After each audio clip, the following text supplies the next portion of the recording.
But I believe that you will want to know the introverted side, and you really want to know how to handle the introverts, which the first one we'll discuss tonight is the melancholy.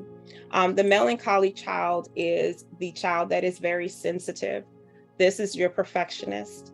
This is the child who is very delicate. They are very thoughtful. They're very loving. However, they internalize things. They're very sensitive. They cry a lot. They're very emotional. They're turned off. They'll be rude. They'll be silent when they are hurt. These are the children who are, again, very sensitive. They may come across shy. They may come across, withdrawn. You'll see that sometimes they're not the loud, rambunctious temperament. That's not who they are. They are, I would say, I think Sam explained to me as a rose, a flower, very delicate, very soft, very emotional. Like, you can talk to a melancholy, you don't even know what you did, and this child's mood will change. They're very moody children. One day they can wake up happy, the next day they can be in a real funk. As they get older, you might see them going through a stage of depression a bit, because they are very sensitive. They internalize everything, and everything is personal to them. They think that if mom is upset, it's because of them. If something didn't go right, it's because of them. They think everything is about them. If mommy's mad, it's my fault. I did something. I'll take the blame. One example I'll use is, I've used the example of how my father left one morning and I didn't see him again. I internalized that it was me, what was wrong with me, that he didn't make the decision to stay home, and he didn't make a better decision for us. And so for a long time, I had internalized that. And that's what melancholies do. They really internalize a lot of things. They're very silent. They're slow to react. You can ask a male, we call them males. You can ask a male a question and they'll probably respond because they're people pleasers. But then you'll see they'll come back and say, you know what, that's not what I really wanted. Or they will betray themselves in that they will say yes because they want to keep a smile on your face. These are the ones that are very lovey, very clingy. This is the one that would take their teacher as their mom. They will replace you in a minute with a nice teacher. They're very loving. They're deep. Sometimes when you're speaking to them, you're looking at a 5-year-old, 6-year-old, and like, why are you so deep? Because they're thinkers. They're very introspective. They're daydreamers. They're very creative. They're principled. So this might be the child who comes home from school, does all their work, does it very neat. They don't like being wrong. If they're wrong, they internalize that. They get embarrassed by that.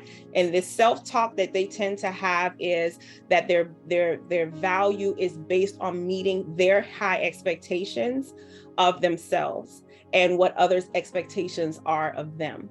And so they have a lot of,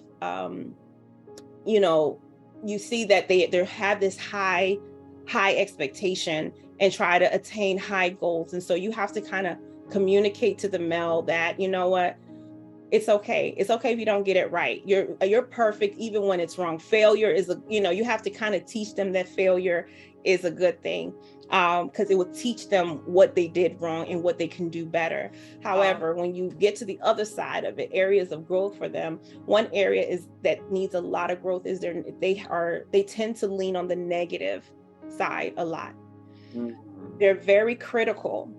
They're very judgmental. You can put something in front of them and they can do a project and they're looking at what is wrong when it's really just a beautiful piece. And they'll be like, oh, well, I didn't do this.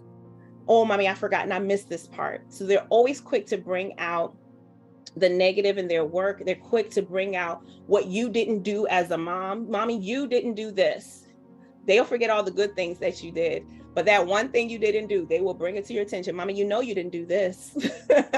So that is who they are. They're very critical, can tend to be very negative, very emotional. They can cry a lot. You don't know why. They could be upset. That's just who they are, extremely emotional. They deal with self-doubt, not believing in themselves.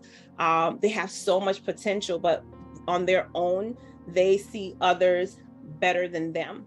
And Mm. so they deal with a lot of self-doubt. They're easily discouraged. Again, if they see that one thing missing or they didn't do this perfect, you will see that they'll get very, very, very discouraged.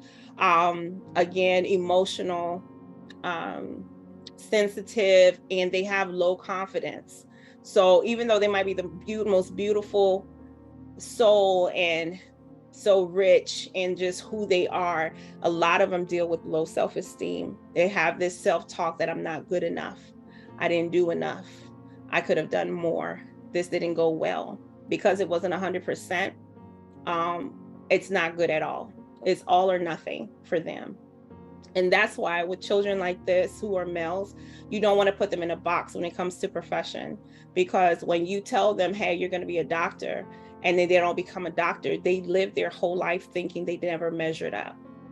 Whereas God is trying to use them in something totally different.